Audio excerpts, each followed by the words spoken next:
ప్రభుత్వ ఉద్యోగులు, పెన్షనర్లు తమ కనీస నెలవారీ పెన్షన్‌ను ప్రస్తుతం ఉన్న రూ. 1000 నుండి 7,500కు పెంచాలని ఎంతో కాలంగా పోరాడుతున్నారు. అయితే ఈ పెన్షన్ పెంపు ప్రక్రియ ఎందుకు సాధ్యం కావడం లేదనే విషయంపై కేంద్ర కార్మిక మంత్రిత్వ శాఖ పార్లమెంట్లో స్పష్టత ఇచ్చింది. ఎంపీ రాజేష్ రంజన్ అడిగిన ప్రశ్నకు సమాధానంగా ప్రభుత్వం పెన్షన్ పెంపుదలకు ఎదురవుతున్న సవాలును వివరించింది.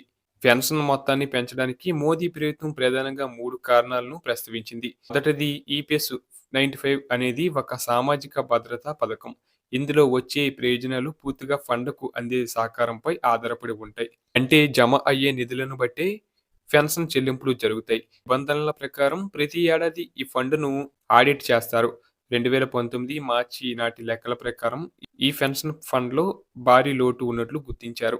ఈ లోటు కారణంగా పెన్షన్ మొత్తాన్ని ఎక్కువకు పెంచడం ఆర్థికంగా సాధ్యం కాదని పార్లమెంట్లో కేంద్ర ప్రభుత్వం తెలిపింది. అదేవిధంగా పెన్షన్‌ను జీవన వ్యయ సూచికతో అనుసంధానించడం లేదా కరువు భత్యం డిఏ కల్పించడంపై గతంలో ఒక కమిటీ అధ్యయనం చేసింది.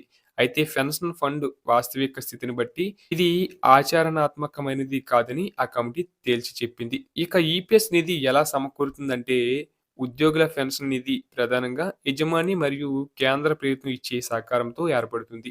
ఉదాహరణకు కంపెనీ యజమాని తరపున ఉద్యోగి ప్రాథమిక వేతనం 1.16% ఇవ్వాల్సి ఉంది. అయితే ఉద్యోగి కనీస వేతనం 15,000 ఉన్న నేపథ్యంలో వారి పెన్షన్ 7,500 పెంచడం పెద్ద సవాలుతో కూడుకున్న పని. ప్రస్తుతం ఉన్న రూ. 1,000 కనీస పెన్షన్‌ను నిర్ధారించడానికి ప్రభుత్వం ఇప్పటికే అదనపు బడ్జెట్ సపోర్ట్ అందిస్తుందని మంత్రిత్వ శాఖ స్పష్టం చేసింది.